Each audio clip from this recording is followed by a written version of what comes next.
እንኳን ደህና መጡ እንኳን ደህና ቆያችሁኝ የተርሚናል ኢንተርፕራይዞች ባለሙያዎች አደረጃጀት ምንን ታሳቢ ያደረገ ነው ሌላው ደግሞ ምን አይነት ችግሮችን ይፈታል የአዲስ አበባ ከተማ የትራንስፖርት ቢሮ በቅርቡ የተርሚናል አገልግሎቱን የተሻለ ለማድረግ ያደረጃጀትና ያሰራር ለውጥ አድርጓል ዋናው ያደረጃጀትና ያሰራር ለውጥ ማድረግ ያስፈልገበት ምክንያት የከተማችንን የህዝብ ትራንስፖርት አገልግሎት ለማሻሻል ነው ከዚህ አኳያ የቀድሞ ተራስከባሪ አደረጃጀትና አሰራር ብዙ ችግሮች የነበሩበት ነው ስለዚህ እነዚህን ችግሮች ለመፍታት ነው አዲስ ደንብ ያዘጋጀ ነው ከነበሩ ችግሮች ውስጥ የተወሰኑትን ለመጥቀስ የመጀመሪያው አደረጃጀትና አሰራር ሁሉንም የታክሲ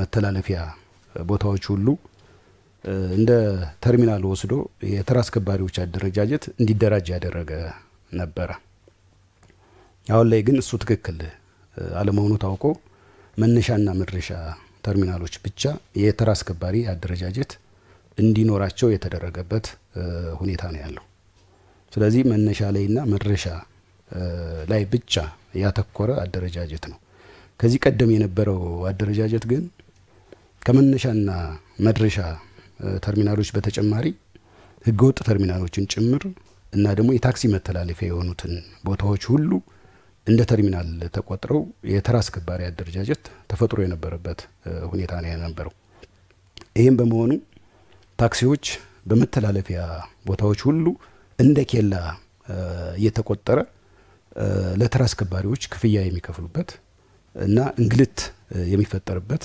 ተጠቃሚዎችም የሚጉላሉበት ሁኔታ ነበር የነበረው ስለዚህ በተለይ በአገልግሎት ሰጪ በኩል ሲቀርብ የነበረውን ቅሬታ በመሰረታዊነት የፈታ ነው እዚህ አካባቢ የወሰደው እርምጃ ነው ይሄም በመሆኑ ባለፉት ጊዜያት የነበሩት ተርሚናሎች ወደ 197 የሚደርሱ ነበሩ አሁን ግን አብዛኛው ህገወጥ ተርሚናል በመታጠፉና መተላለፊያ የሆኑ ቦታዎች ደግሞ እንደ ተርሚናል ስለማይወሰዱ 87 ተርሚናሎችን ብቻ ነው ያደራጀ ነው ማለት ነው ስለዚህ አዎ ከ110 ተርሚናሎች በላይ እንዲታጠፉ የተደረገበት ሁኔታ ነው ያለው ሌላው የቀድሞ አደረጃጀት የነበረበት ችግር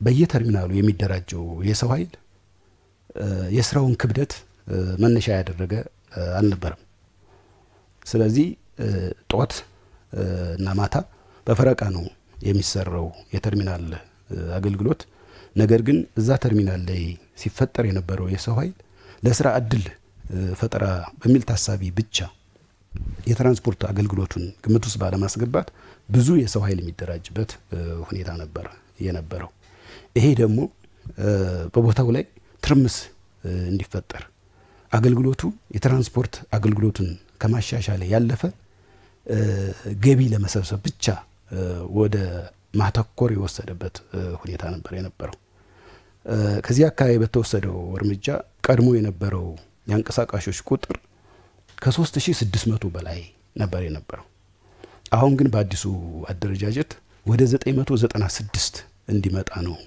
የተደረገው ማለት ነው ስለዚህ አላስፈላጊ የሰው ኃይል እንዲቀነስ የተደረገበት ሁኔታ ነው ያለው ለትራንስፖርቱ አገልግሎት ብቻ የሚያስፈልገው ለጧት ፈረቃና ለማታ ፈረቃ ብቻ የሚያስፈልገው የሰው ኃይል ተለይቶ እንዲደራጅ የተደረገበት ሁኔታ ነው ያለው ሌላው ችግር በአንድ ተርሚናል ውስጥ የተደራጁ የተርሚናል ኢንተርፕራይዞች ለምን ያህል አመት መቆየት እንዳለባቸው በግልጽ አልተቀመጠም ነበር እንግዲህ ሴክተሩ ይታወቃል የጥሪት ማብሪያ ሴክተር ነው እንጂ የእድገት ተኮር ሴክተር አይደለም ስለዚህ በዛ ዘርፍ ላይ የተደራጁ ኢንተርፕራይዞችና አንቀሳቃሾች ምን ያህል ጊዜ ነው መቆየት ያለባቸው የሚለው በአሁኑ አደረጃጀትና አሰራር በግልጽ ተመልሷል 2 አመት ብቻ ነው የሚቆዩት ነገር ግን ካሁን በፊት በነበረው ሁኔታ ከ2003 ጀምሮ የተደራጁ እስከ አሁኑ ጊዜ ድረስ የቆዩበት 17 አመት 15 አመት 14 አመት የቆዩበት ሁኔታ ነበር የነበረው ይሄ ደግሞ ብዙ ቅሬታ በተለይም አዲስ ስራ ፈላጊ ወጣቶች ላይ ብዙ ቅሬታ ሲነሳ ነበር የነበረው።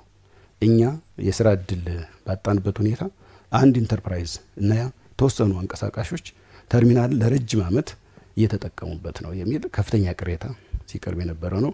ይሄ በዚህ አደረጃጀት ተፈቷል ማለት ነው። ሌላው የቀድሞ አደረጃጀት የነበረበት ችግር የገቢ አሰባሰቡ ግልጸኝነት አልነበረው። አሁን ግን የገቢ አሰባሰቡ ታሪፉ የቁጠባ ስርዓቱ በግልጽ ተቀምጧል ማለት ነው። ስለዚህ በመነሻና በመድረሻ ተርሚናሎች የአገልግሎት ሰጪ ታክሲዎች የሚከፍሉት ክፍያ 10 ብር ነው። በፊት ግን እንደየተርሚናሉ ይለያይ ነበር። አንዳንድ ቦታ ላይ እስከ 100 ብር ድረስ የሚጠየቅበት ሁኔታ ነበር የነበረው። አሁን ግን በሁሉም ተርሚናሎች የክፍያ ስርዓቱ ተመሳሳይ ታሪፍ እንዲኖረው ተደርጓል። ይሄ በመሆኑ ደግሞ በአገልግሎት ሰጪ አካላት ሲቀርብ የነበረውን ቅሬታ በመሰረታዊነት መፍታት የተቻለበት ሁኔታ ነው ያለው። ሌላው ምን ያህል ገንዘብ እንደሚሰበሰብ ከአገልግሎቱ አይታወቅም ነበር። ለመንግስትም ታክስ አይከፈልም ነበር። ከዚህ በተጨማሪ ኢንተርፕራይዞች 2 ዓመት ከቆዩ በኋላ ወደ ሌላ የእድገት ተኮር ዘርፍ ለመሸጋገር የሚያስችላቸው የቁጠባ ስርዓትም አልተዘረጋም ነበር። በአሁኑ አደረጃጀትና አሰራር ግን 20% ለመንግስት ገቢ የሚደረግበት 30% ደግሞ በኋላ ወደ እድገት ተኮር የሚሸጋገሩበት የቁጠባ ስርዓት እንዲዘረጋ ተደርጓል። 50% ደግሞ ለነሱ በአካውንታቸው ገቢ ሆኖ የሚከፋፈሉበት ስርዓት ተዘርግቷል። ሌላው ከገቢ አሰባሰብ ጋር ተያይዞ አሁን የተደረገው ለውጥ መሰረታዊ ማሻሻያ የገንዘብ ንክኪ የሚባል ነገር የለም።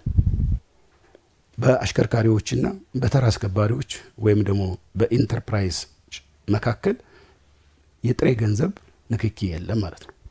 የተዘጋጀ ሲስተም አለ።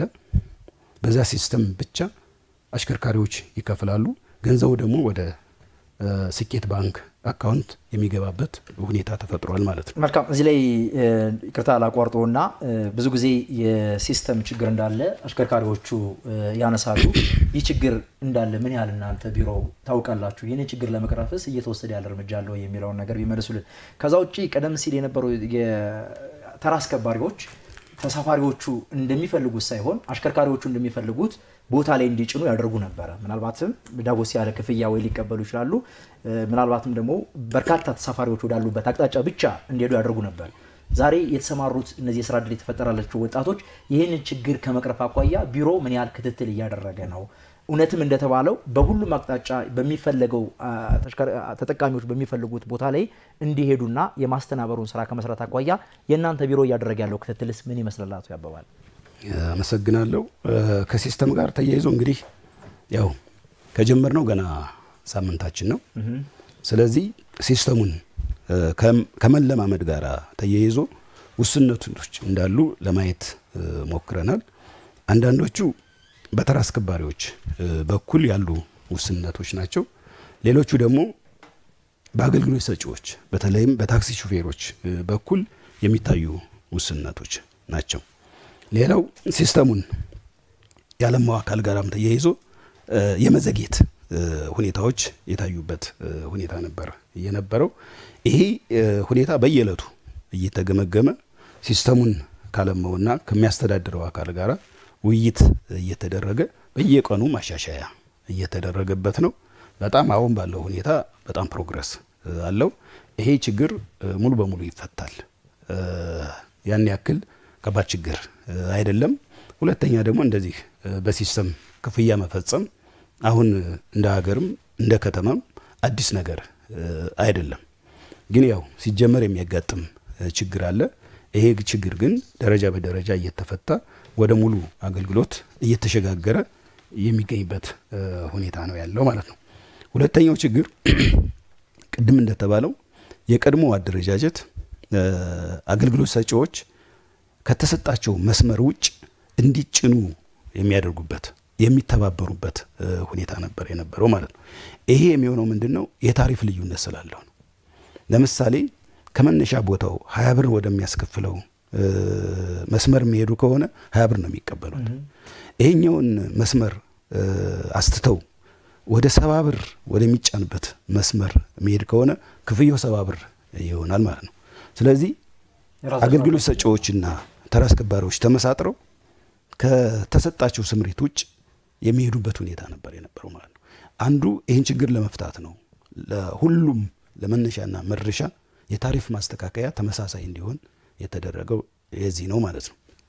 ሁለተኛው የቀድሞው አደረጃጀት የኢንተርፕራይዞች ተልኮ በትክክል አይታወቅም ነበር። ግልጽ ተጠያቂነትም አልተቀመጠም ነበር። ያሁኑ ህግ ግን የተዘጋጀው የህግ ማዕቀፍ የኢንተርፕራይዞች ተልኮ በትክክል ተቀምጧል።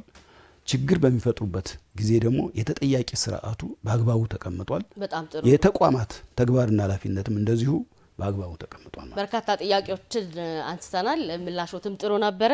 የአዲስ አበባ ትራንስፖርት ቢሮ ኃላፊ አቶ ያበባል አዲስ ተጨማሪ መረጃ ሊያደርሱን ስቱዲዮ ተገኝተው መረጃ አድርሰውናል። እናመሰግናለን። ሸጋ ምሽት ይሁንልዎት። አመሰግናለሁ።